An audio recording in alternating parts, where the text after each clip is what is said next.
Thank you very much for being here today. We're here to discuss, of course, a new Pew Research Center report on findings of attitudes of Western and Muslim publics towards each other. We're looking at this 10 years after 9/11 and want to look at how the relationship and attitudes have evolved in the 10 years that divide us from 9/11. And we have with us a number of experts. I must first say that this event is co-sponsored with the Pew Research Center, and we have with us the president of the Pew Research Center, Mr. Andy Cohort, who will be presenting the findings, followed by experts from the region to discuss these findings and to have a discussion also with you. Andrew Cohort is president and founder of the Pew Research Center. He has been formerly the president of the Gallup organization and the founding director of surveys for the Times Mirror Center. He also received in 2005 the American Association of Public Opinion Research highest honor, the award for exceptionally distinguished achievement. To my immediate left, we have Mr. Shuja' Nawaz, who is the director of the Atlantic Council's South Asia Center, who will be also commenting on the findings of the Pew survey. He has worked with numerous think tanks on projects dealing with Pakistan and the Middle East. He served as the director of the International Atomic Energy Agency in Vienna, worked for the World Health Organization, the World Bank, and the New York Times, and has most recently authored the book Crossed Swords, Pakistan, its Army, and the Wars Within. And to my immediate right is Dr. Samer Shehata, an assistant professor of Arab politics at Georgetown University's Center for Contemporary Arab Studies. He has served as acting director of the Masters of Arts in the Arab Studies program. He was also director of graduate studies at New York University's Center for Near East Studies, and he is the editor of a forthcoming book, Islamist Politics in the Middle East, Movements and Change. Mr. Cohort will present the findings for about 10 minutes. We will allow each of the panelists to have a 10-minute presentation or commentary on these findings, and then open up to questions from the audience. So, Andy, the floor is yours. Well, let me extend a thank you to you all for joining us. There's nothing better from a speaker's point of view than a hot and hungry audience. There's a great disincentive to leave. It's very hot out there and you don't want to miss lunch. So I'm feeling very confident that this is really going to be a good one. Okay.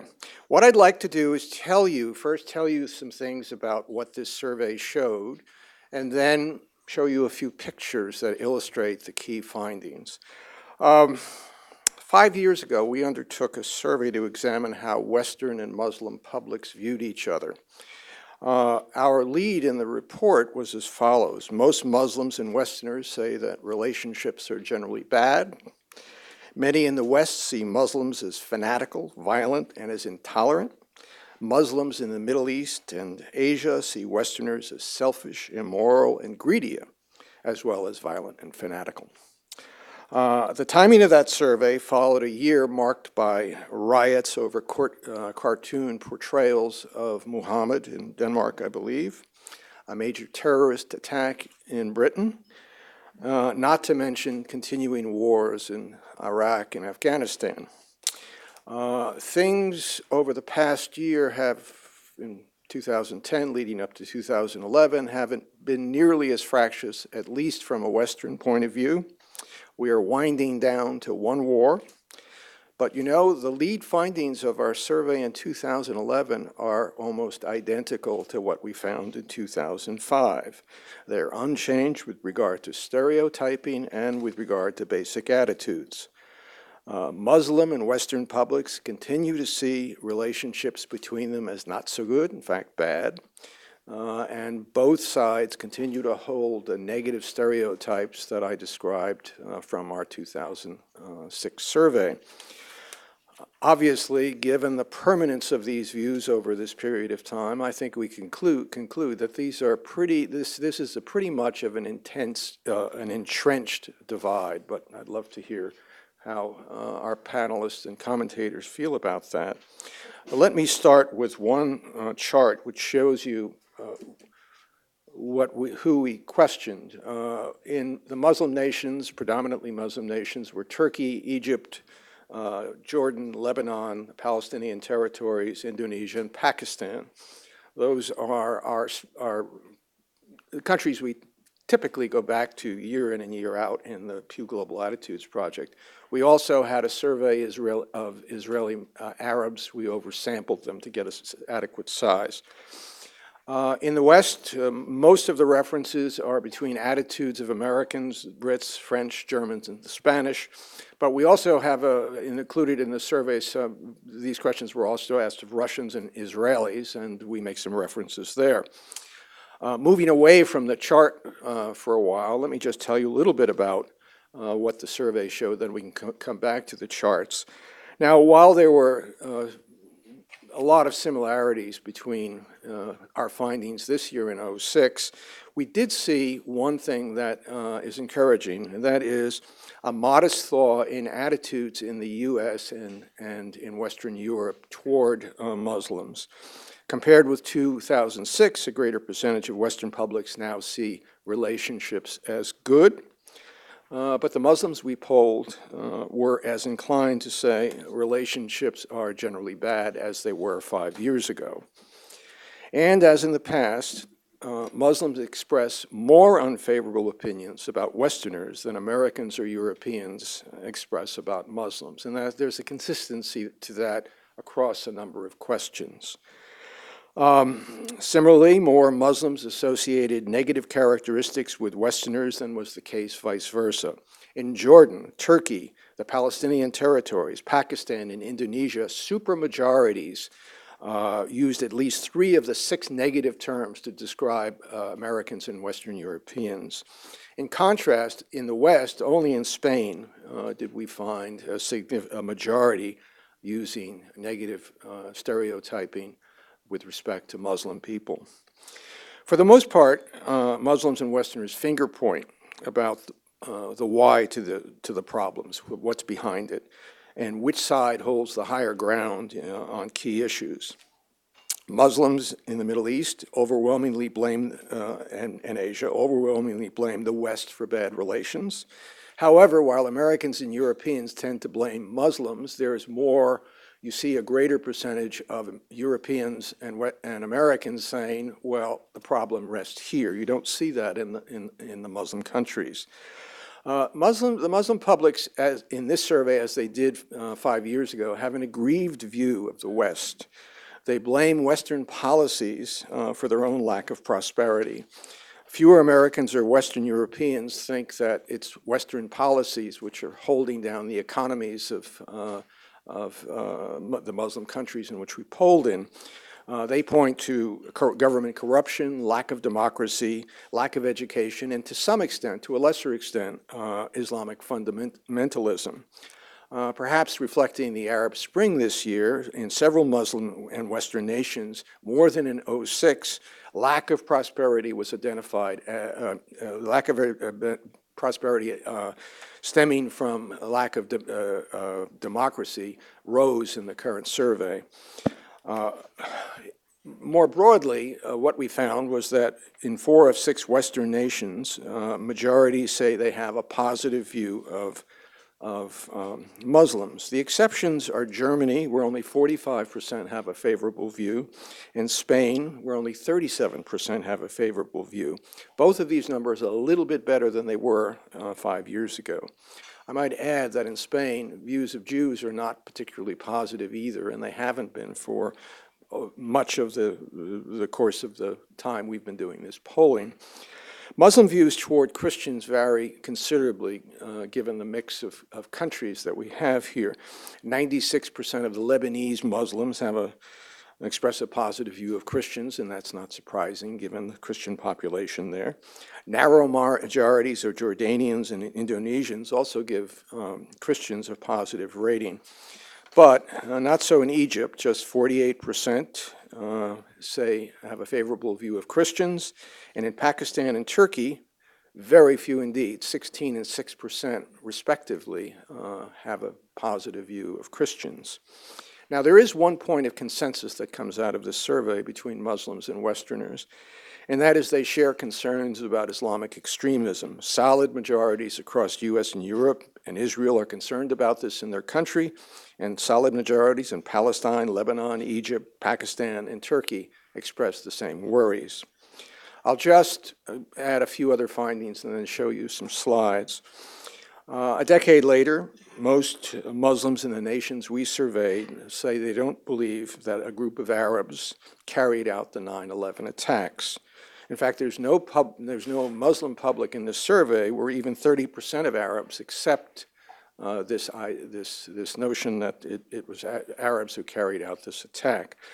This is, in my view, one of those gee whiz findings. I remember when I first heard it, came out of a Gallup survey conducted either in late 2001 or early 2002, and I thought, well, that would change. Well, it hasn't changed. The views that the attack was not carried out by Arabs persisted into our 2005 survey. I think they've persisted in the Gallup surveys, and in point of fact, fewer of our respondents in 2011 took this view than did in 2005. In the West, there's a widespread perception that Muslims living in the West do not want to assimilate. When we do surveys here in the United States among Muslims, that is hardly the truth. There's a great desire for assimilation, but it's not acknowledged by the broader American public. We'll be doing an update of those surveys, that survey pretty soon. I think you'll be interested in it. There are competing views between Muslim publics and Western publics about how women are treated. Each culture says women are not respected in the other culture. But Westerners are more critical of Muslims than Muslims are of Westerners. In that regard, there are significant gaps in the way Westerners and Muslims see women. Our polling in 2010, when we did this in considerable detail, showed that a considerable number of Muslims continue to think that men make better leaders than women. That's not the case in Western countries, or it's not at least expressed as the case in Western countries. And there's still less acceptance of women in the workplace in Muslim countries than there is in the West. Those are some of the key findings, and let me just show you some of this, and maybe it'll bring it home a little bit better. Here is the percentage saying that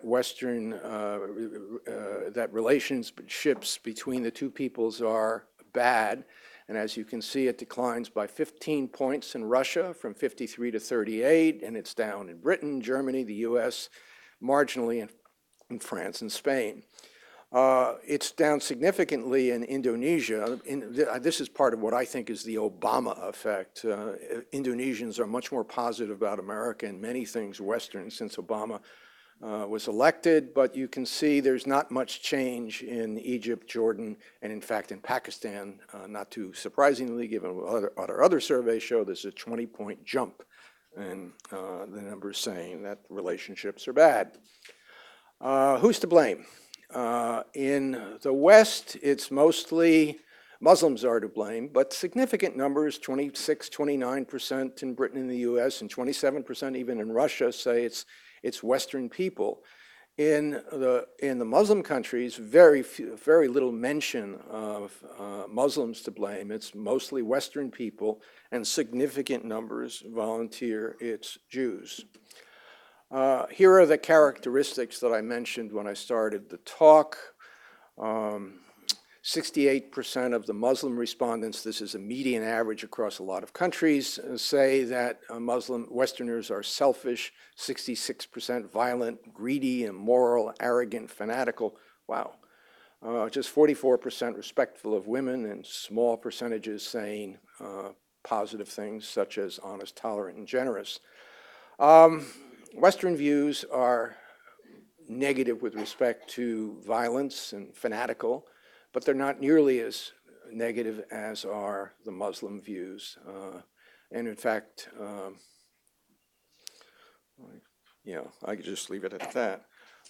When you summarize these findings, you see that 3 or more negative mentions were the prevailing view in each of these Muslim countries, but except in Spain and to some extent Russia, there weren't a lot of negative, concentration of negative views in non-Muslim countries. Why the lack of prosperity? Muslim publics, 53% on average, say U.S. and Western policies. Only 14% in the Western countries say that. Government corruption, there's more agreement. Lack of democracy, there's more consensus. And lack of education, and a third of Westerners say Islamic fundamentalism. Here's do you believe Arabs carried out the 9/11 attacks? Again, this is the median response. Well, these are the actual responses. In Jordan, just 22%, down from 39% in 2006. In Turkey, 16% down, 9% down from 16% then. And the numbers are very, very small. Very few say it was Arabs that carried out the 9/11 attacks. We've seen this before. Gallup has shown this. In fact, I think it's pretty much a Gallup question. So those are our key findings and what I think struck me as important and interesting. Thank you very much. I think if there is any one takeaway from all of this, it is that both the West and the region have a lot of work to do still, 10 years after 9/11, to bridge the perception gap. Let me ask then Mr. Shuja' Nawaz to comment on these findings, and on particularly in areas in Southeast Asia and areas that where you have a non-Arab Muslim majority in these areas, and his views about these findings.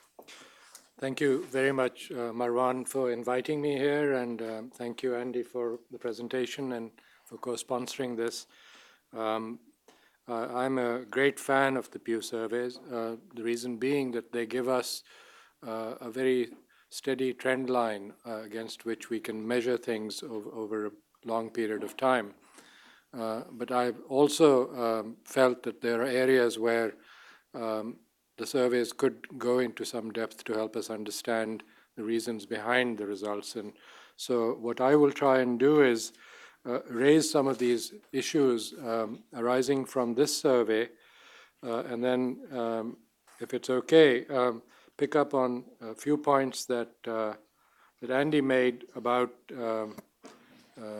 his commentary on the results. I think it may be worth having a discussion on those, because some of the analysis that will emerge from these results is going to reverberate in our minds for the next 5 years when you plan the next survey of this kind. And it may be worth seeing how we measure things 5 years from now.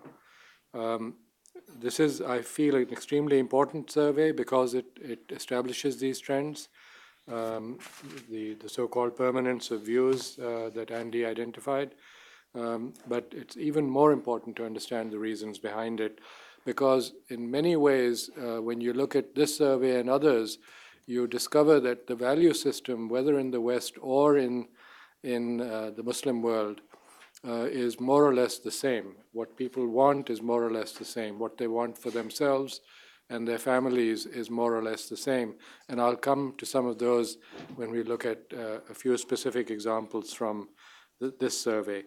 I also come to this from having lived much of my life in my native Pakistan, and then most of my life in the West, in the United States in particular. And the one thing that I have learned is that there has been almost a criminal neglect of education in this country in particular about the world outside our borders.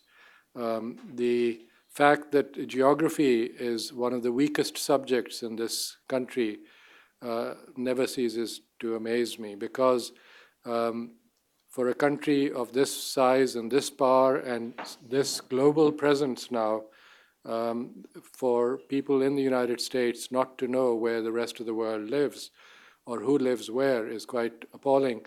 I'm sure many of you saw the piece yesterday, at least I saw it in the Wall Street Journal, the headline of which was "Don't Know Much About Geography." And one of the results of the National Geography test, which relates to our discussion today, was that less than half of 8th graders in the United States that were surveyed or that had taken the test did not know that Islam originated in what is now Saudi Arabia. Now, for a population that is so engaged in that part of the world, not to have even the most basic knowledge about that part of the world is really means that there's a gap and that we are ill-equipped not only to understand but to deal with people that live in that part of the world. And particularly at a time when we are sending our youth to live and to fight and to die in the Muslim world. It's not just one war, but 3 wars, and maybe now a 4th in North Africa. So this, to my mind, is a very serious issue, and that needs to be addressed. The other big gap in the US educational system that does need to be filled is a study of history. There is an appalling lack of attention to understanding historical trends, particularly dealing with anything other than the so-called Western world. So I know that in high schools there is a book and a subject called world history, but how that world is defined is extremely idiosyncratic and extremely narrow. And that is not the world with which the United States is engaged today or is going to be engaged tomorrow or for the rest of this century. And I think the sooner we in the United States, in the West, understand the need to fill those gaps, the better equipped we will be to become global citizens or to deal with people in other parts of the world and actually find out where they live, which part of the world. Are they in the northern hemisphere or the southern hemisphere? Now, having said that, let me move to the survey. And I admire the survey for one very strong point, which is that it offers, unlike many other surveys, a two-way mirror. And this is extremely helpful when you analyze these trends, because quite often a survey will just look at, say, the Muslim world or a particular part of the world and say, this is what they think. And it won't give you the other side of the mirror. This is how we think about them. And I think this provides that two-way mirror, which is extremely interesting and useful in analyzing the results and to deciding, particularly for policymakers, on what do we do with these results, where do we go next. It also, I think, in many ways recognizes the diversity among Muslim countries by the sample in which it is taken. Now, of course, if I were nitpicking, I would say that I would have probably brought in India into the survey, because next to Indonesia and Pakistan, the largest collection of Muslims in any part of the world is in India. And it is contiguous to Pakistan and Iran and the Muslim world, and very much part of that economy and polity of the region. So that may be something to think about 5 years hence. So the underlying point is that we must recognize that there is diversity in the Muslim world. And some of the results of the survey certainly point out to that. One of the points that Andy made about Indonesia, for instance, is interesting. Indonesia is one of the largest Muslim populations in the world, if not the largest, but it also has other religions in its population. And what you described as the Obama effect is probably true from when we are looking at it from a Washington perspective. But I think the more telling effect was the tsunami effect, because that was the first time that many Indonesians actually saw ordinary US persons in uniform, not as a force of occupation, but as a force for peace and goodwill. Because when the US suddenly unleashed its forces into Aceh province, which was the home of the insurgency in Indonesia, it completely transformed the landscape for the local population and certainly helped change their mindset to the extent that even now people remember the role of the United States. Not only that, but there is no resurgence of the insurgency. It kind of died down as a result of what was done for the people of the region. I think that is something to understand as we go forward.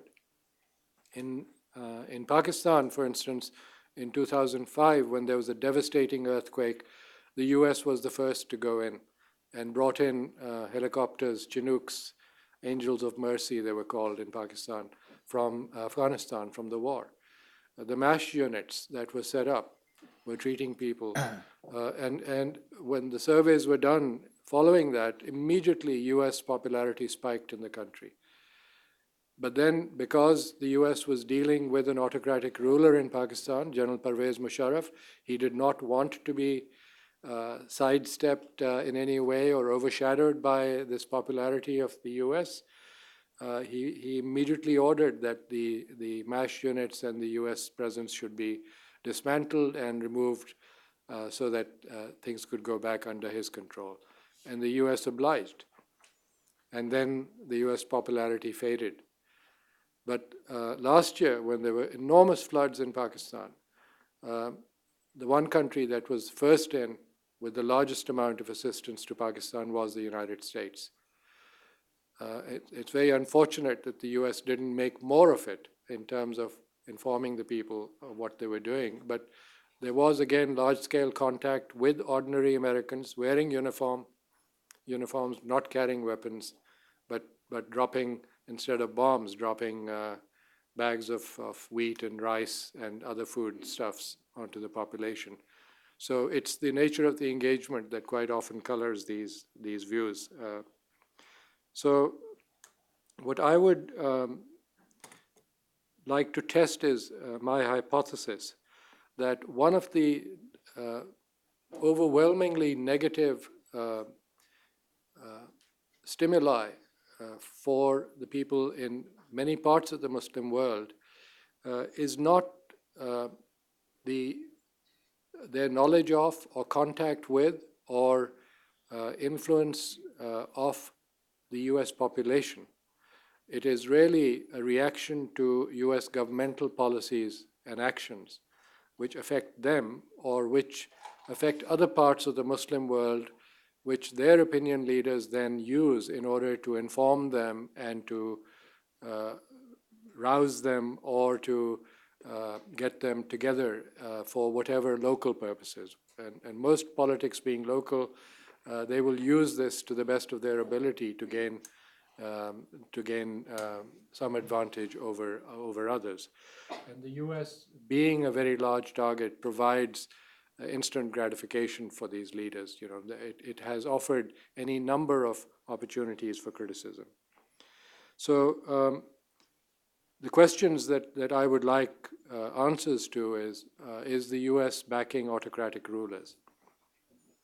And take a look at the historical examples and then try and see if those are informing the decisions that people are making in these countries and informing their views that they're then sharing with your survey takers. Is the US fighting on their territory? Has it brought war and violence to them or their region? Is the US seen as hegemonic in their region or in other parts of the world? If these are the kinds of views that are informing their opinion, then that offers a very useful guide for policymakers in the US or in Europe or elsewhere as to what to do. The other point which is worth looking at is not coming out of this survey, but again using an example from the Pew survey on Pakistan, which was released in April. I think it was April. That was after, No, it was released after the Abbottabad that's right. raid, It was yes. released Yes, late. it was conducted in April, I think, and then updated. Right. And that's a result that has been consistent in all the Pakistan surveys done by Pew. And that is that 6 out of 10, that is 60% or more Pakistanis want improved relations with the United States. And so my question is, what can we do to find out the thinking behind that? Do they want improved relations with the people of the United States? What do they mean by improved? Do they want the US to get out of their lives? Do they want the US to enter their lives? Is it economic? Is it military? What is it? This is against the backdrop of the fact that most Muslim populations, definitely the majority, have never had contact with Americans or the West or people from the West. And that's something we need to recognize. Their view comes either from their interlocutors, who may be the local opinion leaders, or it comes from television or the movies. And we know how distorting that image can be, even those of us that live in the West. So it may be worth looking at what is informing those views, and then that applies to a very critical finding that I think Andy also highlighted, which is what can be done on the view of extremism in the Muslim world. So for instance, I'm just looking at two pairs, Pakistan and the US. 63% of Pakistanis are concerned about extremism, Islamic extremism in their country. That should give us some pointers as to what their worries are. And 69% of US respondents are concerned about the same issue. So you see a convergence. Maybe this is a point of leverage for decision makers and policy makers. And then you look at the other two antagonists in the Middle East, Israel and Palestine. 78% of people in the Palestine territory are concerned about Islamic extremism. So that's certainly not the view that it is available to us in Washington, where there is seen to be overwhelming support for Hamas or other groups that the West would classify as terrorists. So we need to understand why that is almost an exact mirror image of how many Israelis, 77%, see Islamic extremism as a concern for their country. Again, my point is that this offers us a leverage, a point of convergence of views that needs to be examined if we are going to change not just the attitudes, but our actions towards each other. Another table that Andy referred to was the one about the concerns about Islamic extremism. What is it that concerns people? And that goes back to my opening comment. This really reflects the values that people hold. They don't like violence. They like democracy. So anything that restricts freedoms is anathema for them. And anything that hurts the economy is something that they are against. And all these things they ascribe to Islamic extremism. Again, this offers an opportunity to see how we can change the way they think and behave by agreeing with them on the fact that these are very important things for them. Let me end by coming back to how these opinions are formed. In the Muslim world, as in other developing countries, there is a class society. There is much more so than in the United States. There's a sharp polarization in income levels and access to resources and access to travel and the world. So you have the privileged class, the upper class and the middle classes that travels, that actually knows an American or meets an American or meets a Westerner. And then there's the rest of the population that has probably never seen one in real life, never sat down and talked to one, doesn't understand that he or she has the same values as themselves. And so here is an opportunity to use this interlocutor, the group that is privileged, the middle class that travels, that's educated, that provides the economic and political leadership in many of these countries, to build a relationship with them. And increasingly, the US and then now many other Western countries are erecting enormous barriers to international travel. The visa system, which treats everybody as guilty till proven innocent, is such a huge problem. It is creating disaffection among the groups that were once very favorable in their view of the West and friends of the US. Many of them, this is anecdotal information, tell me they don't want to travel to the US. If I organize a meeting, they want to meet somewhere in the Middle East or in Bangkok. They don't want to travel to the US. I think we need to understand why. And one of the reasons is that the whole visa process is so cumbersome, prolonged, opaque, and demeaning. And once they get the visa, and when they come here, quite often, the way they are treated is not the way they want to be treated. And that's something that we need to recognize. And if there is a way to improve this people-to-people contact and remove the impediments to it, perhaps when you do the next survey, the trend lines will be different, particularly if we are not fighting 3 or 4 wars in the Muslim world at that time. Let me end on that. Thank you. Thank you very much, Shuja. I think these were very perceptive comments and shed really some needed light on some of the reasons for the findings that we have seen. I'm sure there are a lot of questions and comments, but before we get to that, let me give the floor to Samer Shahata to also provide his own comments on these findings. Samer. Great. Thank you, Marwan. Thank you, Andy. Thanks to Pew and the Carnegie Endowment for inviting me, and thanks, Shuja, for those comments, which I agree with largely and which make my job more difficult now because you've said so much and provided so much insight. I certainly consider the Pew Research Center and the information and the polling that they do the gold standard, really, when it comes to public opinion polling, not just in the Middle East. And I use it, refer to it in my teaching and so on, so I'm very happy to be here. And despite some of the criticisms that I'm about to make, please keep that in mind. I think that largely, I'm going to speak mostly about some of the findings and interpretation of the findings. I think that largely the findings were unfortunate but very understandable, as is usually the case with public opinion polling, in this case particularly with regards to perceptions of Muslims and perceptions of Westerners. Unfortunate but largely understandable, not unexpected, except in a few cases. Andy mentioned one of them certainly, which is the perception that Arabs did not orchestrate the September 11th attacks or did not carry them out. I want to make 6 quick points, 6 quick and easy points, and then one maybe complex, problematic, muddled, and not thoroughly understood even by myself point about the polling. Maybe you can help me with that.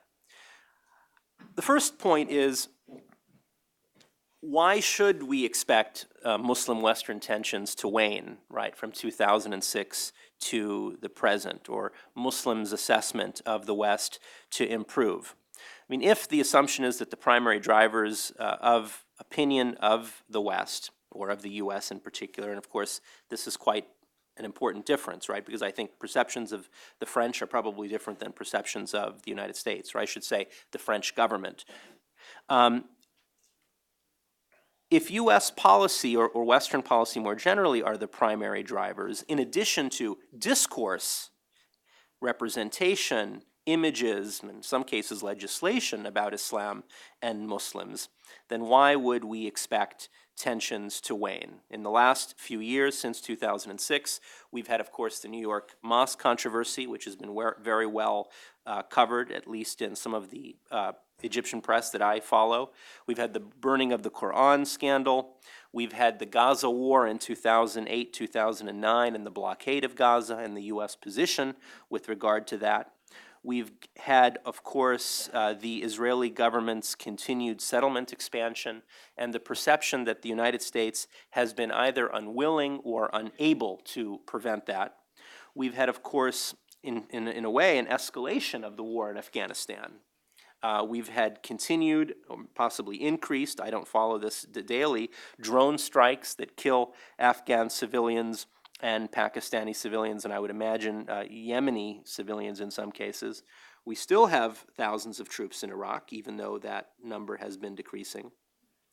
And of course, we had the Obama is a Muslim issue over the last few years, as if somehow that was bad, right? And of course, the discourse since September 11th of Islam as a problem, right? Islam as the reason for terrorism, Islam as the reason for the lack of democracy in the Middle East, Islam inherently linked to violence, Islam and the oppression of women. We've had this discourse continuing. So in some senses, I think there's no surprise that Muslim-Western tensions have not waned. That's the first point. The second is this kind of rift between Muslims and the West, right? The poor relations. Who's to blame, right? I like that, blame. Interesting. Well, I mean, I think we do a thought experiment and we come up with an understanding of the perceptions and to some extent the reality, right? We just ask ourselves, how many Westerners have been killed by Muslims since 2001 or 2006? We've got, of course, the abhorrent terrorist attacks on 9/11. We have the Madrid attacks, the London bombing, the Bali bombing, the Moscow bombings, as well as others. But then we ask how many Muslims have been killed by Westerners, or at least the perception, right? The perception is what's important here. How many Muslims have been killed by Westerners since 2001 or 2006? Well, clearly, this is a lopsided equation if we factor in Iraq and Afghanistan, Pakistani civilians, Lebanese civilians as a result of the 2006 summer war, Palestinians, and so on. If we ask ourselves, how many Muslim countries invaded or occupied Western states since 2001 or 2006, right? And we compare that with how many Western countries have invaded or occupied Muslim states in this period, right? So there is, to some extent, some truth in the Muslim understanding of hostility toward them in the West. And in fact, I would argue that Muslims knew the results of the Pew poll before its release, in fact, regarding non-Muslim views of Muslims, right? That's the second point. The third point, and this I think is somewhat interesting and somewhat unexpected, and this part, is the aha, or I don't fully understand this, which is what we want, I think, from polling data to some extent. And that is that perceptions of American hostility have increased since 2006 in 4 of the 5 countries, right? In Turkey, Pakistan, Egypt, and Jordan. And that is a little bit surprising to some extent, right? Or, we can explain it, I think, but it's not immediately intuitive. One would have thought that maybe things would have gotten better, that perceptions would have improved with Mr. Obama in the White House as opposed to a Muslim in the White House, as opposed to a Texan in the White House, right? With the drawdown of troops in Iraq, with a different discourse about Islam, with a rejection of the language of a war on terrorism, even, and so on. But we haven't seen that improvement. And of course, the answer is, I think, to some extent, that after 3 years in office, as it were, many people are probably saying, what has changed, right? From the perspective of Massachusetts Avenue, we can say a lot has changed. But if you are an Egyptian in El Minya, right, in Upper Egypt, or a Jordanian in Irbid, or let alone somebody in Waziristan and so on, you ask what has changed. And I think that the disappointment and the disillusionment that comes after the hope that something might maybe have improved as a result of the Obama election and so on, that might to some extent explain this increased hostility, maybe, but that's just a guess. The fourth very small point is, and this is a small point, and it goes kind of beyond, in a way, the poll, is that in some ways, the U.S. in particular is less important in the Middle East, maybe not in Central Asia, but in the Middle East than it was now, than it was in 2006, with all that's happened in Tunisia, in Egypt, in Syria, in Yemen, even in Iraq, as it were, as a result of the drawdown. And I think that's something to keep in mind. The fifth point is, and this is a positive point, something that's reassuring, and again, not terribly surprising. It reconfirms, I think, some of the polling that's been done, I think, by Pew and others earlier, is that there seems to be a correlation, a regular correlation between education and age and having less negative views of Muslims, right? We've seen this in the past. In fact, I wrote something, several years ago based on a collection of polling data, and we saw this. And in fact, we could possibly add, and I didn't see it in this poll, that exposure or contact, real life interactions, if you know the Muslim down the street, right, that also leads to less negative views of Muslims. And in fact, I would ask, the follow-up point to that is, is there a corresponding finding among Muslims? Right? I mean, is it the case that people in Egypt and Jordan and Turkey and Pakistan and so on, if they are younger, if they are better educated, if they, have taken a trip to Disneyland, that they have better attitudes or better, perceptions of Westerners, whatever that might mean? I didn't find it in here. I don't know if that was asked, but I think that's interesting. The sixth very small point, is this finding that more than 2/3 in Germany and Spain believe Muslims do not want to adopt, quote, national customs. Well, I mean, I don't think this is terribly surprising for a number of reasons. I mean, clearly there is a different understanding of nationality, of what it means to be a German, right, as opposed to an American. And there's a different model or mode of immigration in these countries, right? I mean, I'm an American. I wasn't born here, but I played Little League Baseball, and I'm an American. And I think that if I, had been born in Egypt but lived in Hamburg for the same amount of time that I lived in the United States, my relationship with the place and the perceptions of me would be significantly different. So that's not terribly surprising, in addition to the fact that the national customs in Germany are probably drinking large amounts of beer and eating lots of pork, but that's another issue.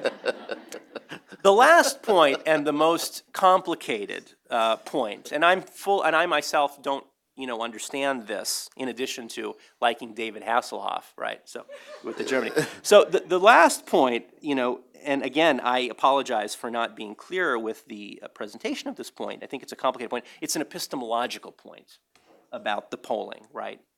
And I'm wondering if, and this, I don't do polling. I do the exact opposite of polling. I do field work and ethnography. But I'm wondering if the framing of the research itself influences the findings, right? Because the categories, to me, that are used are not clear, are not really kind of clear. Westerners and Muslims, right? I wonder if Shuja and I, what category do we fit in? Are we Westerners? That isn't the way we would rephrase the question, so you have to be aware of that. Okay, well, it's a comparing kind of a religious identity, seemingly regardless of location, with this other category, Western. And again, I'm not so sure about this myself, so I'm just offering this up as questions for people to think about. How about, for example, Lebanese Christians or Coptic Christians in Egypt? What are their views on these subjects? How about Muslims in Michigan or Manchester with regard to their views on these questions? Israeli Muslims are put in the category of Muslims and non-Westerners, whereas Israeli Jews seem to be in a different category, right?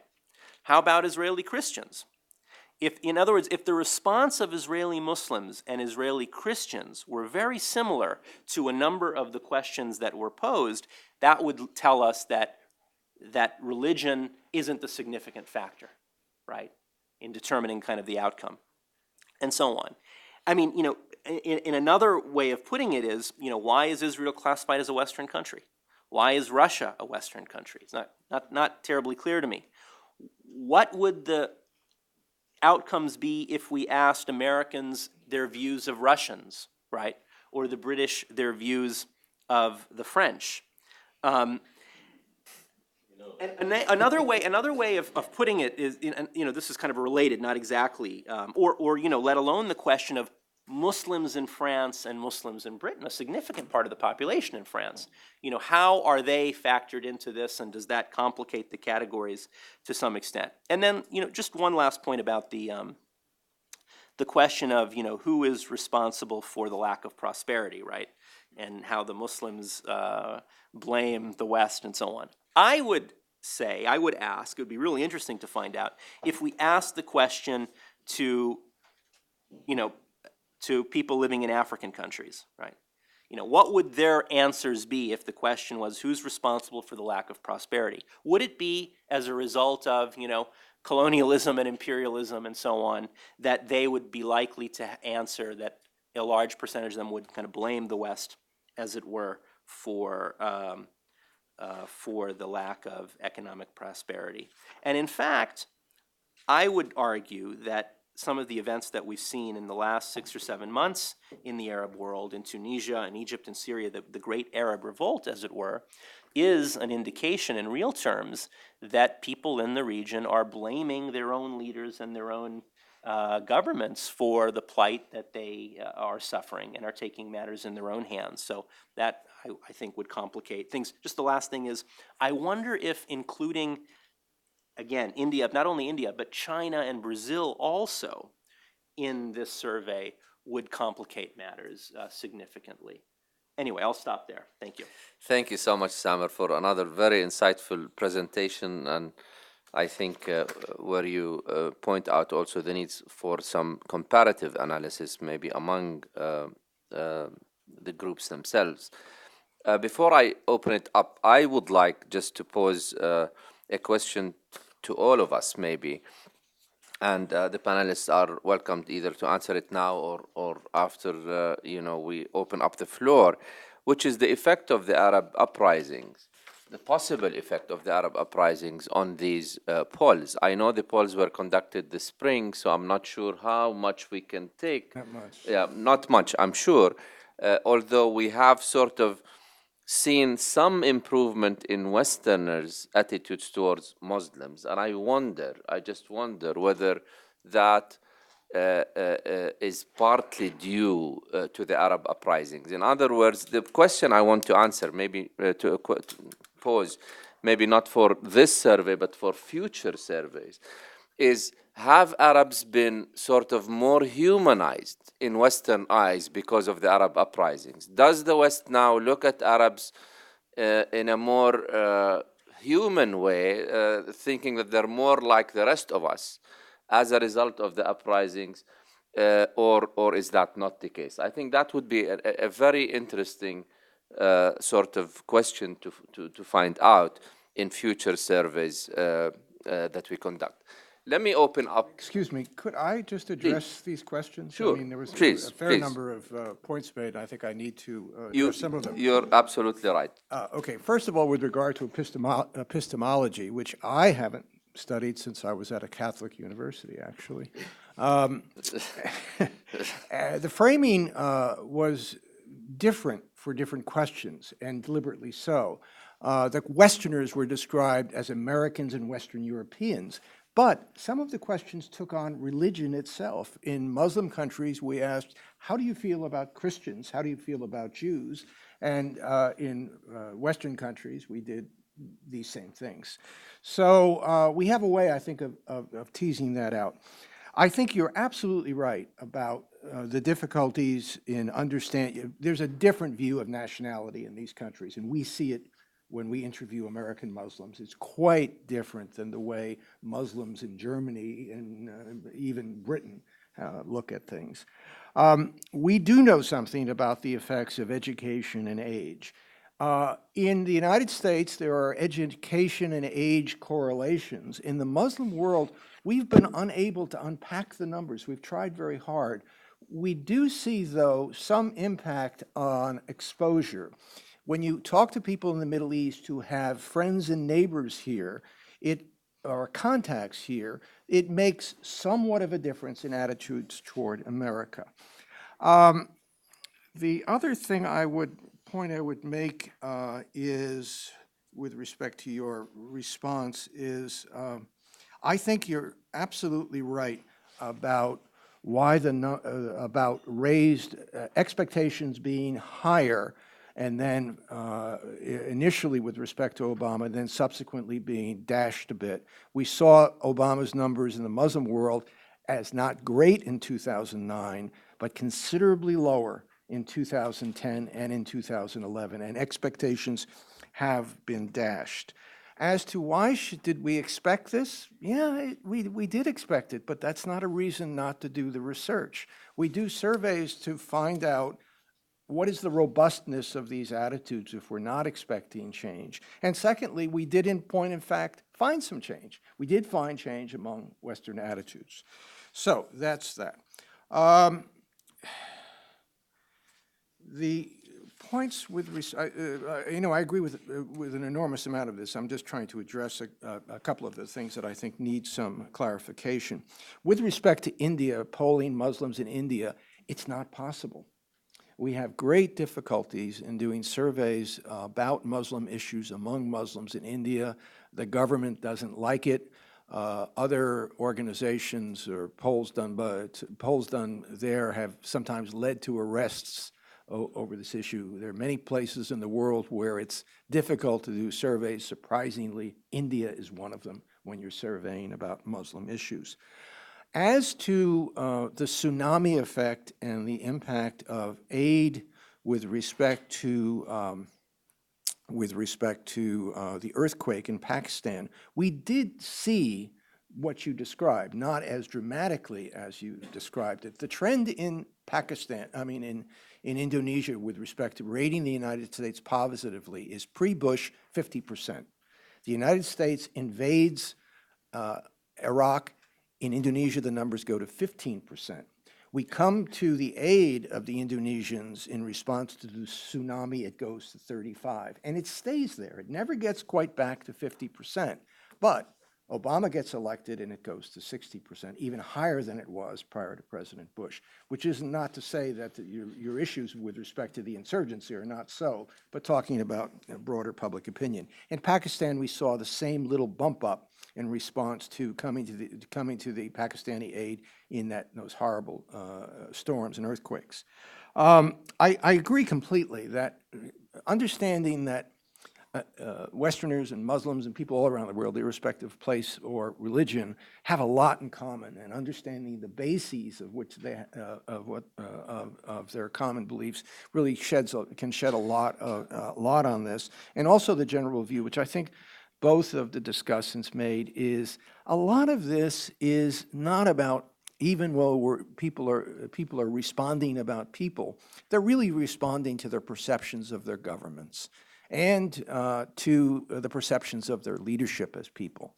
And so I think those were just a few brief comments that I wanted to make. Could I just come in on Please. two quick things? One, and this is based on the question that Samer had raised to me on how I would be classified. So did you classify the Western samples by religion also? And if so, can we unpack those responses?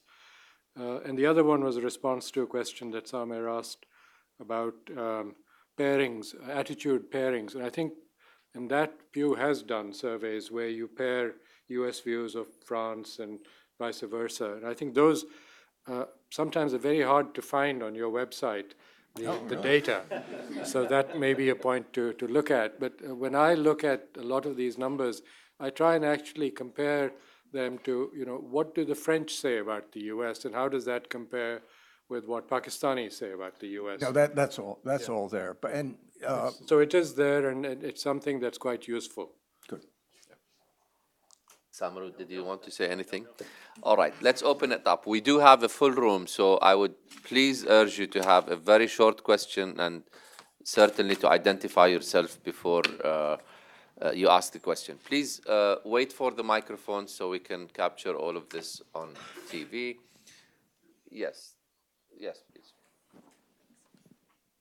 Hi, Emily Cadet with Congressional Quarterly. I was just curious if you could all discuss why you think American attitudes have improved ever so slightly, but still improved, at the same time that in the news headlines, you would assume that American attitudes have really turned quite negatively when you hear all the mosque protests, you know, the Quran burning. That seems to be at odds with what we see in the news media coverage. So I just would be interested to hear from Mr. Kohut and the rest of you why you think that jump up has occurred.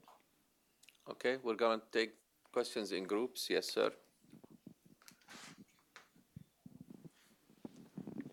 Hi, my name is Tim Rivera. I'm from the British Council here in Washington, D.C. My question is, what do you think the salience would be? I don't see this data in the polling, but that doesn't mean it's not necessarily there. But do you see any salience, or is there any question about what Muslims' perception from the Muslim world of sort of Western treatment of Muslims living in the West? So what do Muslims in Pakistan think about the experience of Muslims in the United States or in the UK or in France or elsewhere? And the other thing is, because all of this is about perceptions, which often means access to information and stories about others, where does the media, the role of the media, fit into how these people perceive, how Muslims either perceive the West or West perceive Muslims? Thank you. Okay. Let's have a question from the back over there. Yes. Daniel Serwer from Johns Hopkins SAIS.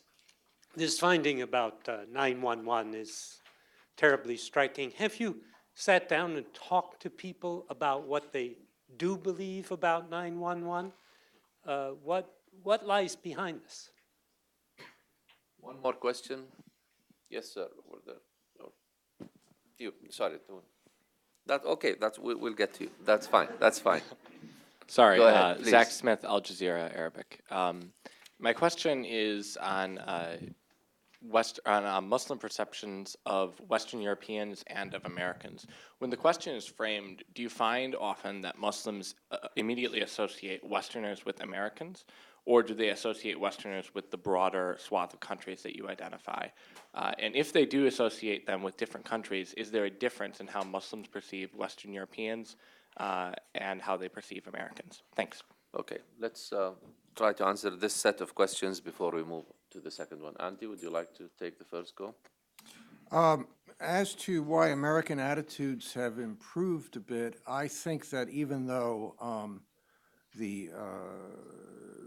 there are still many issues out there, I think the fact that the war in Iraq has wound down is an important element in this. I think also Americans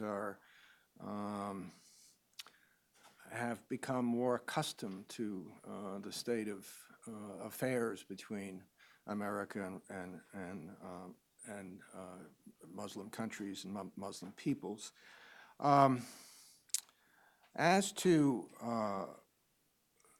Muslims living in the West, I think we've asked questions about people from your country living in the United States, and we, as I said earlier, we get a pretty positive response when there is connections to the U.S., much more positive, to your point, than when the perceptions of the U.S. rely on views about government, views about our policies. I think the role of the media in both in the Middle East and in the United States with respect to respective issues is very, very powerful, very powerful. I don't know how to disentangle it. The numbers on Al Jazeera and other networks are very, very high. And getting a test and control sample is not an easy thing to do, but I think that what you do see is how much there's a common point of view across the Middle East about attitudes toward the United States and the West more generally. And speaking about that, I think there are distinctions, and they're in our surveys, and I can't rattle them off, in how people in the Middle East and other Muslim countries view individual countries, the United States versus Germany versus Britain. It's there. It's not huge, but it's apparent. Certainly, there's a even though the image of the United States remains very low in the Muslim world, unlike the rest of the world in the Obama era, attitudes toward the United States are in many places a little bit better, and certainly attitudes toward Obama are a lot better than they were toward President Bush. Salman? I mean, the only thing that I will say as a guess as to why, is it U.S. attitudes or Western attitudes have improved towards Muslims? Anyway, one of them is, in addition to what Andy said, I mean, the fact that there's been no major terrorist attack in the United States over the last few years certainly is an issue. I think the fact that the administration is no longer speaking in terms of the war on terrorism, and in fact, there are no senior officials, as there were in the previous years, making statements about, my God is real and their God is not real, General Boykin, you'll remember. So I think that those are probably some of the reasons why U.S. attitudes have improved towards Muslims. And then just one thing about the Al Jazeera question, and I think that the question, again, it gets to the difficulty of who's a Muslim, right? I mean, if the question is Muslim perceptions of Western Europeans and Americans, who they think of, I think. And I think the answer is, if it's a North African Muslim from Oran in Algeria, he's probably going to think of the French, right? And if it's an Indonesian Muslim, he's probably thinking of the Dutch or who knows what, so. Great. I'm going to try and respond to Andy Server's question, what do people believe actually happened? It's very interesting, and I'm citing the examples of Pakistan, which I know best, I guess. The most frequently cited stories are those that have emerged out of the West by the conspiracy theorists in the West about what happened on 9/11. And these are often cited as proof positive that there was an Israeli plot or a CIA plot or the US wanted to do this in order to precipitate an attack on the Muslim world. And the problem that I encounter when I hear this from people in Pakistan is that there isn't anyone who is prepared to counter this, particularly when it comes from public figures who are purporting to be leaders of groups inside the country. And this is then picked up by the youth and is shared through the internet and has taken on a life of its own, much more so than in the US, where there are countervailing sources of information and there is some debate and discussion about exactly what happened and what didn't happen on 9/11. So that may not be a perfect answer, but maybe something that could be followed up in a later survey. On the news media coverage, I just want to add that I think particularly on the Quran burning, there was perhaps too much of a desire on the part of US media to make that into a big issue, which kind of fed the issue and gave it life. Sometimes it helps to just ignore a person who has a very limited circle and will not get the audience that you provide him when you give him the coverage. So that would be all I'd add to it. I just want to add one thing that I forgot to mention, and that is, while we're speaking in general terms here with respect to the perceptions of Muslims and Muslim perceptions of Americans, Europeans, there are significant differences that are really interesting and important to understand. For example, in Lebanon, there's a huge gap in the way the Sunni and Shia regard the West. It wasn't always the case. The American image among Sunnis is markedly better than it was 5 or 6 years ago. The image among Shias has not moved.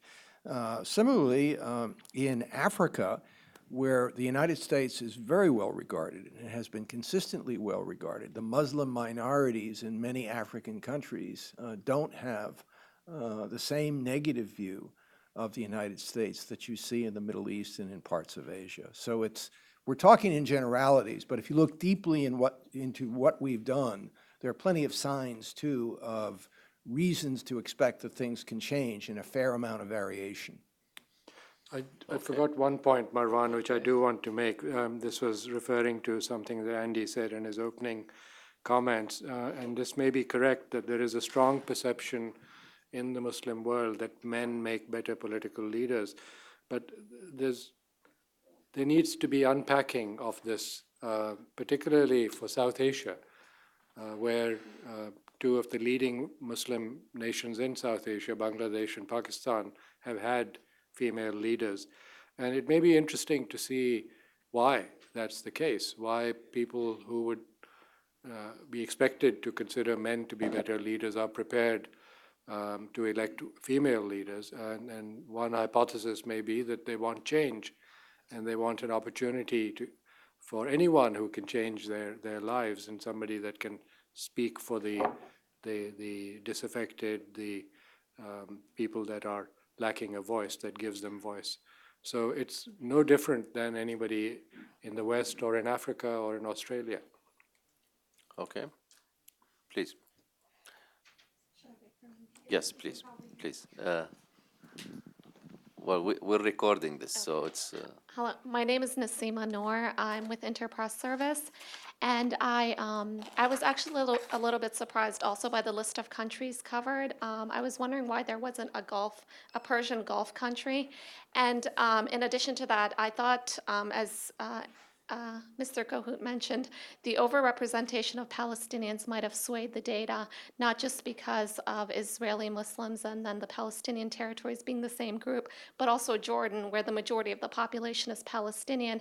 And given, the antagonism between Palestinians and Israelis and the fact that Palestinians know that it is America supporting Israel, I think that might have swayed the data as well.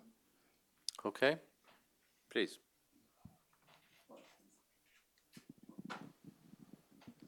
My name is Ibrahim Hussein. I live here, an Egyptian American living here in Washington, D.C. I appreciate what your research center did. It was a great insight. However, what the criteria for selecting the 5 or 6 Muslim countries?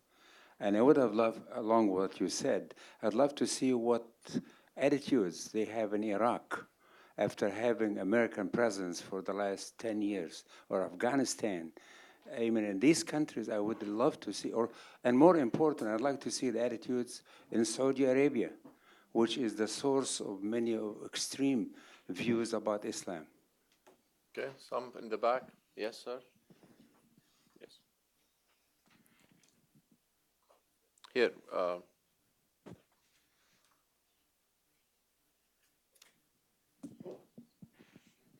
Thank you. I'm Jim. I'm a reporter from the Straits Times, a Singapore newspaper. I was wondering whether the respondents were asked how they felt about where the relationship between the West and the Muslim world is going from here, particularly at this juncture where this is the 10th anniversary of 9/11. Is there any apprehension that the media frenzy surrounding the event is going to reopen a lot of old wounds and worsen relationships for the next 1 or 2 years?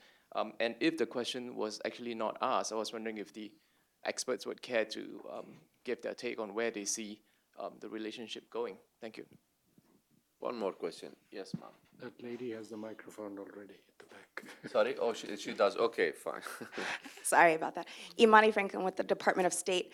I'm curious, so given that these perceptions of Westerners are based largely on Western leadership's actions and policies, do you believe that the U.S. government and the military in particular has a responsibility to its people to factor into each policy decision the ways in which that policy will affect perceptions of Westerners? Okay, and we'll take the question from you, ma'am, and then we'll give the chance to the panelists. Please, here. Thank you. Carol Migdalovitz, formerly of the Congressional Research Service. Before we make too much of the commonality with regard to views about extremism, I was wondering if you could tell us how you defined extremism in the poll. All right. Who wants to take the first? shocked. Let me answer some of these Okay. technical questions. We defined extremism by using that word translated into many, many languages as our definition of extremism. As to the numbers being swayed by the inclusion of the Palestinians, we break out all of these countries to show how much variance there is.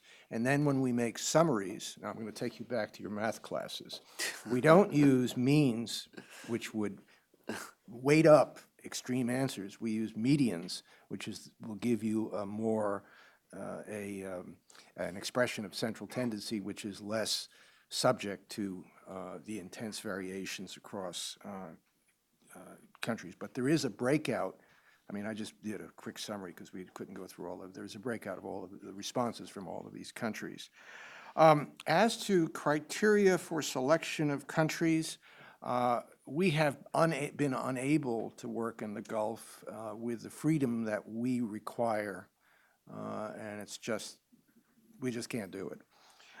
In Afghanistan and Iraq, I think Iraq's time is coming, but it's difficult to ask the kinds of questions that we are asking in countries that are war-torn and subject to all the pressures of war-torn countries. There are other survey organizations that do a wonderful job of surveying in Iraq and Afghanistan. ABC and BBC have a good partnership, and they've done polling there, and I think it'd be interesting for you to look at. And I'm going to pass on all the other questions, so I don't hog the microphone. I'll just respond to the one question about, from the Straits Times, on where is the relationship going, and I go back to something Andy said. I think as you find kinetic operations ceasing in Afghanistan, as you find a reduction of US military presence in the Muslim world, you will probably find a waning of these views against the United States, because, as I said in my opening comments, most of the people in the countries have never really had contact with the US, and this is the one way in which they have a contact, and it's not been a very positive way. And so that affects their views, and through the media, those are magnified, not only in the countries concerned, but in the surrounding countries. So I would see a diminishing of the hostility and the extreme views. Much more also after the Arab Spring and what may be a similar iteration of the Arab Spring in other Muslim countries that have a large youth bulge. There will be much more of a focus on their own governance and their own leadership, and a desire to change things from within. As I think many people in Egypt were saying, this is not about you, the US, this is about us in Tahrir. I think that's going to be the sentiment in most of the Muslim countries going forward in the next decade or so. Sure. You know, the only question I think I can appropriately, or can try to appropriately address, is the question about the relationship between the Muslim world and the West, and where is it going. And I agree completely with Shuja with regard to the possibility of diminishing negative views if troops are withdrawn from Iraq, and the same thing happens in Afghanistan. I would also say that I would be surprised if on September 11th the front pages of newspapers in Egypt and Jordan and so on were focused at all really on the anniversary, right? I mean, I think obviously there's much more interest and awareness of that passing and that date in this country and possibly in Western Europe, I think, than in parts of the Middle East. And I think I'll stop there. Thank you. All right, let's take one last set of questions, please.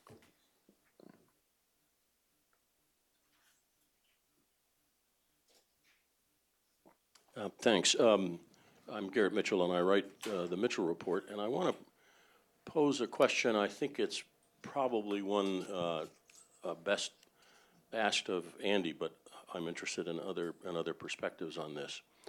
There are two findings in here, if I understand it correctly, that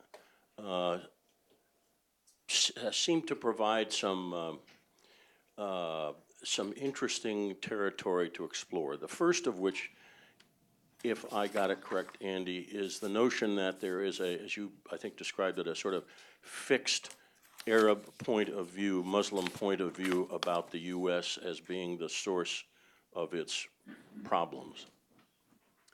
And then there is a, interestingly enough, a fixed, not quite as fixed, I gather, but something approximating a fixed point of view that both the Arab Muslim countries, the Muslim countries, and the U.S. share, which is the extent to which Islamic extremism is a great threat. If those two summary statements are relatively accurate, it raises two questions for me. One is there a way for us to know from this data or from some sort of thought experiments whether there is greater concern about the U.S. than in those countries that are like Palestine and Pakistan, et cetera, where there's great concern about Islamic extremism? Is there a way to say anything about the relevance, the salience of the concern about the U.S. versus Islamic extremism? And I think Samer was suggesting that maybe this, or it could have been Shuja, I'm not sure, was talking about this could be something like a point of convergence and that if Pakistanis and Palestinians and United States Americans, et cetera, have this common fear of Islamic extremism, is this some basis upon which progress in some form or another can be charted?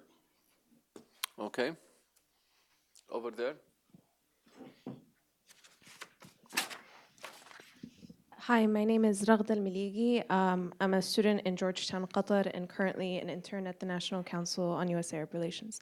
My question is about whether you have included at any point in your polls the perspective of American expatriates that have lived in the Middle East and in some of these countries in your polls about their perspective and how much they can possibly influence perspective of family members and what have you. Thank you. Okay. All right. Please. Hi, my name is Sarah Foreman, also from the State Department. And I have a question about what Mr. Nawaz called the tsunami effect. And I heard you say that when governments themselves, when armies come in and offer aid, it improves views of the West. I was wondering if that's also true when non-governmental organizations provide aid, especially when it's funded by governments. Okay, one last question. Yes, please.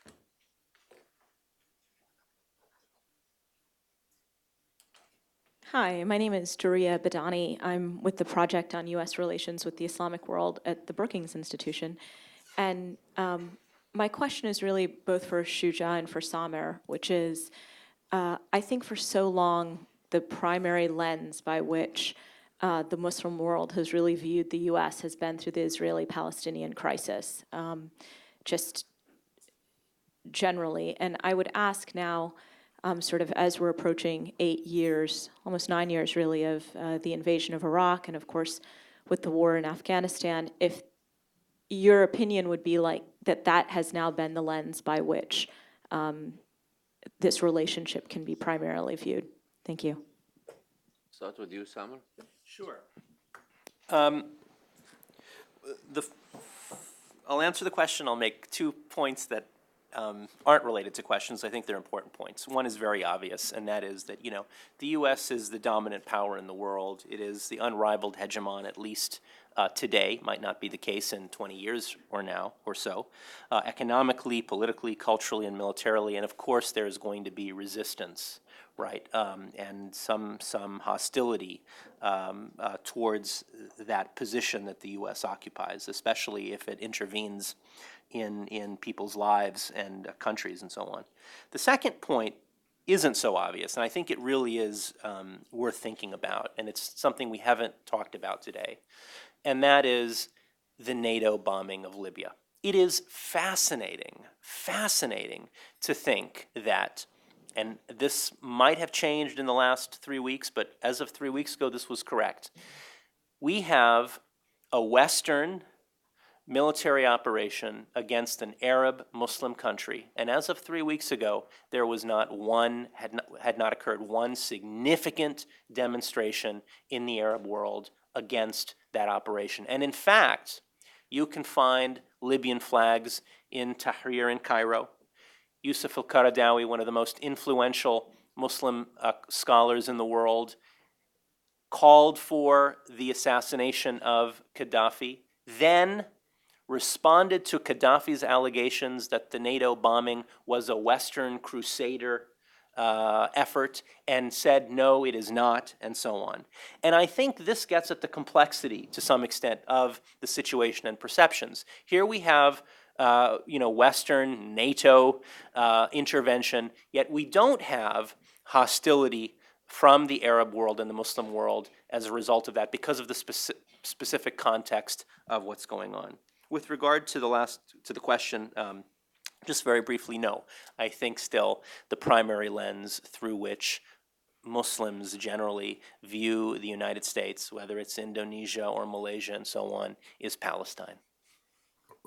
I would add that there are two other things. I think that it's what I call the 800-pound gorilla, but there are two other perceptions. One is the sincerity and legitimacy of the U.S. anti-terrorism efforts, which are doubted in just about every Muslim country.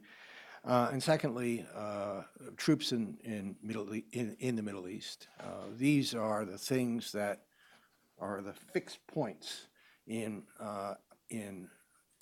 negative views toward the United States across the Muslim world in the many surveys that we've seen. Trying to address your point about I'll simplify it. What you're saying is, are there some possibilities of a common point of view when there is a common concern about Islamic extremism? Perhaps, but I'll give you one example of where that is absolutely not the case, and that is in Pakistan. Between 2008 and 2009, is it 8 and 9 or 7 and 8? 8 and 9, the percentage of Pakistanis worried about extremism in their country, having a negative view of al-Qaeda, having a negative view of the Taliban, shot up. Big differences. At the same time, views of the United States stayed low, if not, it became more intensely negative, because while we had a common point of view on concern about extremism and dealing with al-Qaeda and dealing with the Taliban, there was the point of view from the Pakistani point of view is the United States is almost as much of a problem given the way it is dealing with Pakistan and not respecting our legitimacy. So yes, there are those opportunities, but they can pass. Let me pick up on that last point. I think one of the reasons also for that, not just the spike against extremism in Pakistan, but the fact that the views on the U.S. remained negative in Pakistan was during the same period the U.S. was seen as continuing to support an autocratic ruler in Pakistan whose sell-by date had expired in the minds of the people of Pakistan. This is again an issue that keeps coming up in the Muslim world. So even after the U.S. departs from the scene with its troops, it'll be important for the U.S. to try and find a different way of dealing with the people of these countries rather than through surrogates who refuse to allow democracy to flourish, which also piggybacks on the point about Libya, that the people of Libya or the Muslim world or Africa or anywhere else all want a say in who rules them and how they are governed. If the US or Italy or Australia comes and invades the country in order to help them get rid of an autocratic ruler who is not allowing their voice to be heard, then that's fine. I think the tsunami effect question, it's the image. You normally associate the US military equipment, aircraft, helicopters, uniforms with violence. It's just a more powerful image. Yes, NGOs played a huge role, but it's the fact that somebody in uniform is actually tending to you and helping you that can assist you in looking at the US somewhat differently. On Duria's point, I would agree with Samer that generally I think the abiding issue that is across the Muslim world is still the Palestine-Israel question, and it is used by local politicians for whatever purposes and has a different coloration in each country. But the more recent conflicts, Afghanistan and Iraq and Yemen and maybe in the Horn of Africa and wherever else, are likely to continue to affect not just the immediate countries, but the surrounding countries as we go forward. Okay, let me thank the panelists for an excellent presentation. Ask you to...